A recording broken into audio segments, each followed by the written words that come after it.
¿Qué tal? ¿Cómo están, bandita? Bienvenidos a un video más de Tadaima. Yo soy Fruit Chicken. En esta ocasión me gustaría platicar con ustedes sobre un tema que estuvo circulando muchísimo en las redes sociales estos últimos días, y no es para menos, por supuesto, pues se terminó una de las series, uno de los mangas más importantes, más relevantes de los últimos años. Finalmente llegó a su conclusión y hay algunas cosas interesantes que discutir al respecto. Por supuesto, estoy hablando del final del manga de Shingeki no Kyojin de Hajime Isayama. No se vayan, que este video se pone controvertido.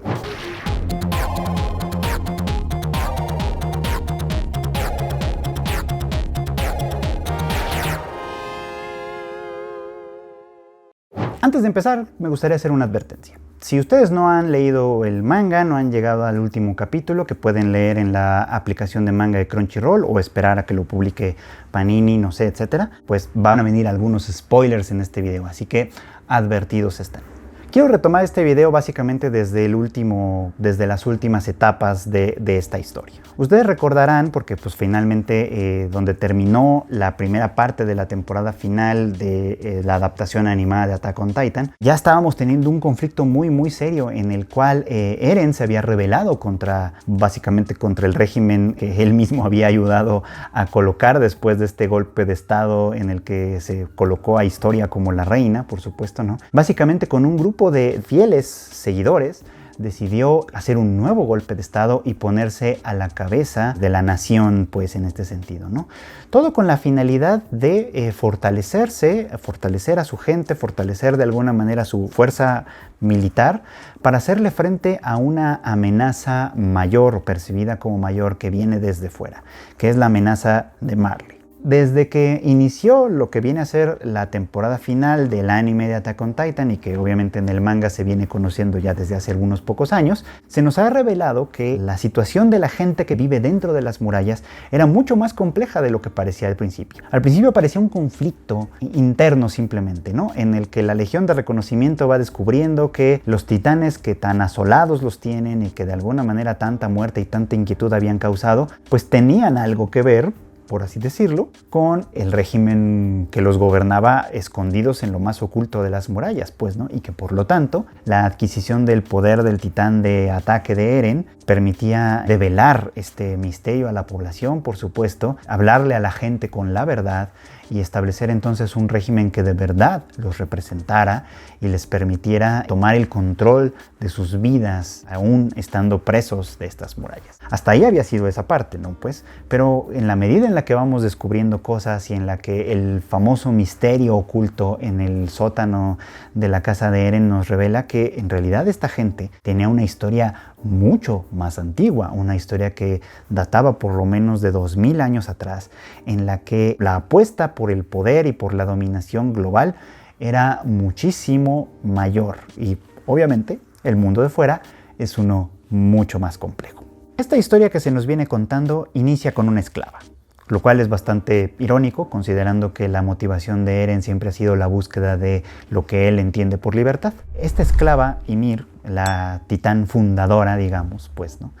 Era la esclava del rey Fritz de los Eldianos, por supuesto, ¿no? ¿Quién sabe exactamente si ella era originaria de Eldia, si era de alguna población dominada? Eso no lo sabemos. Pero lo que sabemos es que ella pertenecía a un grupo de esclavos a los que se les había cortado la lengua y a los que constantemente se les torturaba, pues básicamente para que hicieran el trabajo pesado, pues, ¿no? El caso es que ella en algún momento, no voy a contar esos detalles, no interesan mucho, pero en algún momento ella consigue el poder de los titanes, que podría haberla liberado en ese punto por lo menos de la dominación mundana de la que era presa, pero que a final de cuentas ella decide poner al servicio de aquel rey que la había mandado matar. Este rey, agradecido, como puede estar un rey con esas condiciones, por supuesto, ¿no? Decide no solo perdonarle la vida, sino además convertirla en su concubina, tener hijas con ella, por supuesto, ¿no? Y usarla para que con el poder de los titanes que ella había obtenido, no solo la raza eldiana desarrollara cosas, pues, ¿no? Desarrollara civilización a través de carreteras, de puentes, de construcciones, que hasta ese momento les eran muy complicadas, obviamente por la tecnología faltante, pero además les permitía la dominación de sus pueblos vecinos y convirtió al reino eldiano en el reino más poderoso del mundo. En algún punto, obviamente, el rey se da cuenta de que pues, si esta chica se pierde, pues el poder se pierde y entonces desarrolla la manera de hacer que sus descendientes, empezando por sus 3 hijas, conservaran el poder de los titanes constantemente transmitiéndose de generación en generación. Muchos años después, uno de estos reyes, uno de estos descendientes, cansado de toda la situación, decide hacer un juramento de paz. Decide de alguna manera llevarse a su gente a vivir a una isla donde construye las famosas 3 murallas y encerrarse ahí, jurando que no va a usar el poder de los titanes para hacer la guerra. El problema es que esta decisión, que por cierto se parece muchísimo a la decisión que se tomó en algún momento de que Japón ya no tenga un ejército de verdad, sino que tenga estas fuerzas de autodefensa que no están autorizadas para ejercer la guerra como un método de resolución de conflictos. Hay un símil interesante con la política de su país. Pero bueno, este juramento tiene un efecto muy importante en el mundo y es que la balanza de poder se invierte por completo. Pasa de estar en las manos del reino eldiano para pasar a la de uno de sus grandes enemigos, que es el país de Marley, un país que, al menos en las imágenes que Isayama pone en el manga, parece estar representado con lo que podría haber sido el Imperio Romano en un momento dado, por ejemplo, ¿no? La cosa es que décadas, siglos pasando, este reino de Marley, que mantuvo dentro de su control a algunos eldianos encerrados en campos de concentración y manteniendo además el poder de algunos de los titanes, ejerció el terror que antes Eldia había cometido, ¿no? Al convertirse en una especie como de policía del mundo, había ejercido el terror y la dominación, y muchos otros países obviamente también intentaron defenderse de este nuevo poder sin mucho éxito, pues porque el formidable poder de los titanes es completamente invencible, al menos hasta este punto. Así que cuando todo esto nos es revelado a través tanto de los escritos de Grisha Jaeger, el padre de Eren, que después de todo sí son descubiertos en el sótano, tanto por los recuerdos que Eren de pronto despierta a través de los poderes del titán de ataque, por supuesto, generan una reacción muy peculiar en este punto. Por un lado, obviamente, pues todo este descubrimiento y este desarrollo cumple con la función que originalmente tenía la Legión de Reconocimiento, que es la eliminación de los titanes y la posibilidad de permitir a la gente de las murallas tomar posesión de tierras más allá de las murallas, de tierras que de alguna manera estaban vedadas para ellos y que limitaban mucho sus posibilidades a beneficio de la élite gobernante del interior de las murallas. Hasta ahí la cosa iba más o menos bien. Pero el peligro percibido de fuera, evidentemente, hace que algunas cosas empiecen a complicar, y es aquí donde me parece que la historia se vuelve mucho más importante. No quiero entrar en los detalles de si tiene algunas cuestiones, si la historia tiene inconsistencias, que tiene y tiene muchas, si Isayama recurre a demasiados Deus Ex Machina a través de los poderes de los titanes que siempre resulta que tienen más y que siempre es una conveniencia del argumento que quiere contar. No me voy a meter tanto en esos detalles que a muchos fans de Attack on Titan les llama mucho la atención, pero que a mí no me parecen lo más importante. A mí lo que me preocupa de verdad es la representación ideológica que Attack on Titan está haciendo. No soy el primero, ni voy a ser el último, seguramente, en señalar que la ideología que Attack on Titan promueve es una ideología fascista, que entra, curiosamente, en contraste con los dichos explícitos de Hajime Isayama, que afirma que en realidad su intención no es política de ninguna manera, sino que él simplemente quiere contar una historia inspirada en sus propias experiencias y en sus propias ganas, digamos, como de contar una historia a partir de esto, pues, ¿no? Lo cual nos hace pensar, nos hace suponer que las ideas políticas que transmite a través de esto, si le creemos, por supuesto, pensando en que él no tiene esta intención explícita de hacerlo, si le creemos, pues, quiere decir que estas son ideas que Isayama probablemente piensa o cree de manera inconsciente, lo cual no sería muy extraño, pues, ¿no? Pues en su país, en Japón, hay una corriente que, si bien tal vez no sea tan numerosa, sí es lo bastante visible y ruidosa en expresar esta clase de ideas, en la que hay una raza japonesa que se distingue de otras razas y que es superior o debería ser superior a otras, que por lo tanto, al ser superior, la dominación de esas otras razas tendría que ser un objetivo a perseguir y que se había perseguido antes, pues, ¿no? Y que la desgracia de la Segunda Guerra Mundial había eliminado esa posibilidad momentáneamente, pero que Japón tendría que resurgir de esas cenizas y volver a ejercer el papel que le corresponde en el mundo, por ejemplo, ¿no?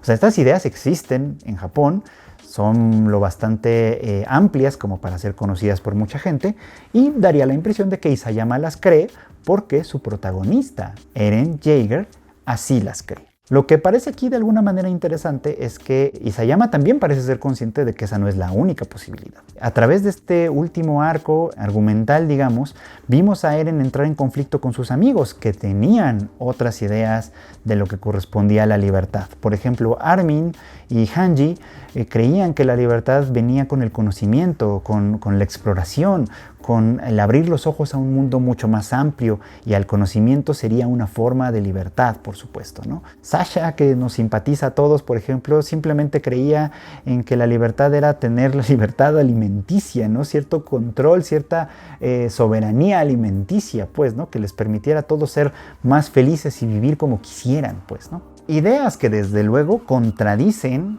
la de Eren, pues, ¿no? Que Eren muy rápidamente adopta la idea de que la libertad es mucho más que lo que ellos dicen. La libertad no es el conocimiento, ni la cooperación, ni ninguna de esas cosas. La libertad es la dominación de los otros. Solo puede ser libre aquel que domina a los otros. Y aquí hay un asunto que me parece que es sumamente cuestionable de lo de Isayama. Decía hace un ratito que Isayama le da poderes a los titanes dependiendo de la necesidad argumental que tenga. Y la necesidad que tiene aquí, en este punto que estoy diciendo, es la de justificar la ideología de Eren de tal manera que parezca indebatible. Y para esto, el poder del titán fundador y del titán de ataque más bien, que le permite justificarla, es el poder de ver el tiempo como si no fuera lineal, es decir, de ver el tiempo como en todo al mismo tiempo, el futuro y el presente entremezclados. Porque esto hace pensar que todas las acciones de Eren son completamente inevitables. Es decir, ver el futuro aquí no sirve para intentar cambiarlo o para intentar hacer una diferencia en él.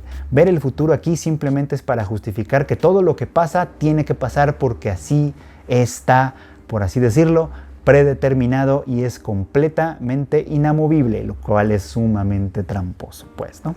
La cosa es que en este último arco, pues Eren efectivamente hace lo que se supone que tiene que hacer, que es despertar a los titanes dormidos de las murallas y con ellos devastar a todos los enemigos reales o imaginarios de Eldia. Y digo reales o imaginarios porque en realidad su ataque no discrimina de ninguna manera, destruye tanto enemigos como gente completamente indefensa que no tenía absolutamente nada que ver. En un intento de romper supuestamente con este círculo de violencia originado por los titanes, en realidad él alimenta un nuevo círculo de violencia haciendo esta destrucción indiscriminada, genocida de todo el mundo, pues, ¿no?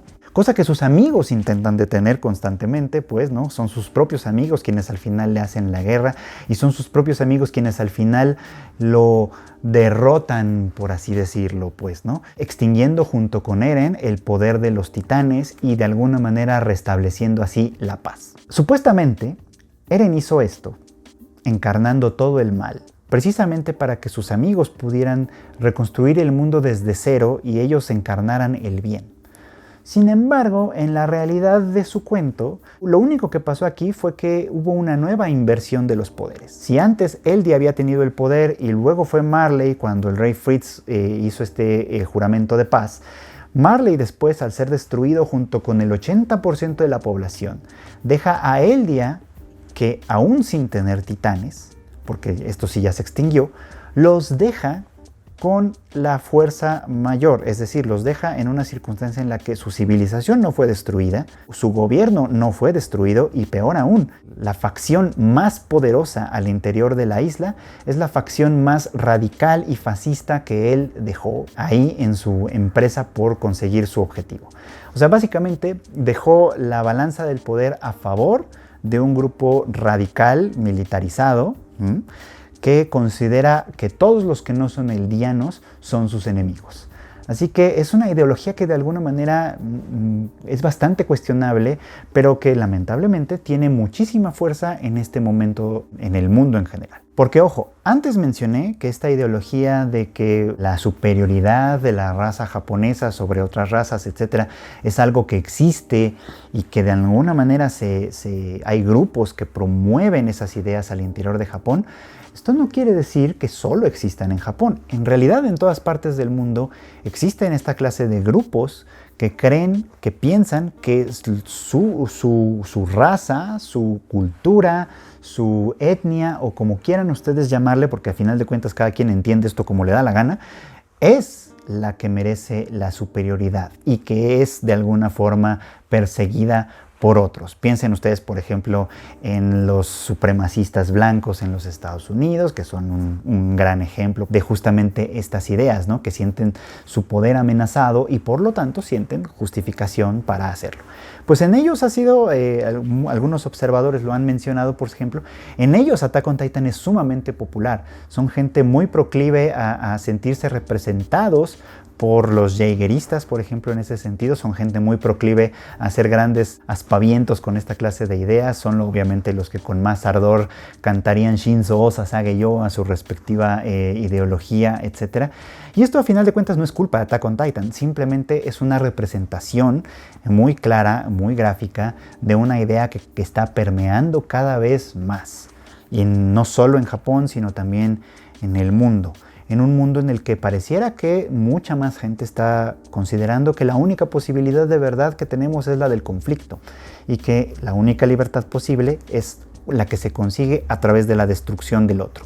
Es a mí lo que me parece que no está nada bien que de alguna manera se promueva tampoco, ni mucho menos, y que Isayama de alguna manera también en su final deja a una libre interpretación. Básicamente hay un momento que a mí me pareció espeluznante en el que Armin le agradece a Eren haberse convertido en un asesino de masas, pues, ¿no?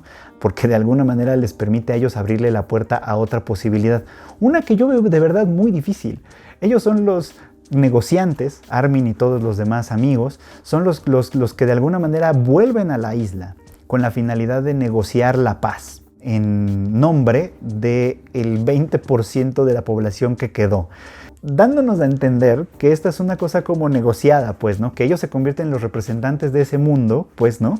Porque ese mundo les concede quizá esta... y obviamente ve en ellos la única posibilidad de hacer esta negociación, pues, pero en realidad es un mundo devastado. No piensen solamente en la población muerta. Los titanes gigantescos como son, aplanaron la tierra, destruyeron fuentes, recursos naturales, destruyeron todo. Es decir, básicamente el poder simplemente invirtió su balanza y ahí no hay absolutamente más nada que hacer. Esto me parece sumamente cuestionable y si ustedes no lo han visto, véanlo, porque de verdad, véanlo con atención, porque de verdad lo que está promoviendo es una ideología muy destructiva que, insisto, no es culpa de Attack on Titan, ha estado ahí desde hace mucho tiempo y va a seguir estando seguramente, pero que en estos años ha crecido mucho más y esta clase de historias no hacen más que echarle un poquito más de leña a ese fuego. Pero ¿ustedes qué piensan? Cuéntenme en sus comentarios qué es lo que ustedes han visto, qué piensan ustedes de lo que realmente está tratando de transmitir esta historia consciente o inconscientemente, si les gustó el final, si no les gustó el final. A mí la verdad es que me parece, en una conclusión final y apresurada, me parece un tanto mediocre en ese sentido porque no toma una postura de verdad, simplemente nos deja ahí implicadas algunas cosas para que nosotros interpretemos y creo que a final de cuentas envalentona a personajes de este tipo como bien puede ser Light Yagami, como bien puede ser Lelouch Li Britannia de Code Geass o como al final puede ser Keyarga de Redo of Healer. Pero bueno, díganme ustedes qué piensan. Y bueno, pues esto es todo por hoy. Muchísimas gracias a todos los que nos hacen el favor de seguirnos en este canal. Ya somos un poco más de 10,000 suscriptores y pues si no se han suscrito todavía, los invito a que se sumen a esta bonita comunidad que no solo tiene videos, también tiene lives que hacemos por el momento los miércoles a las 8:30 de la noche en el horario de la Ciudad de México y también tenemos podcast. Yo tengo el Anime al Diván que sale todos los miércoles, lo encuentran en Spotify y en todas estas las aplicaciones de audio, etcétera. Pero también tenemos el Shuffle que conduce Kika, que sale los fines de semana. Y también tenemos el Rage Quit, que es de videojuegos y lo conducen Q y Marmota. Yo soy Fruit Chicken, no olviden obviamente suscribirse, darle click a la campanita para que les avise cada vez que tenemos nuevos videos y seguirme en todas mis redes sociales, que básicamente es el mismo handle en todas partes. Y bueno, pues les agradezco nuevamente su atención a este bonito video y nos vemos muy pronto en un siguiente video de Tadaima.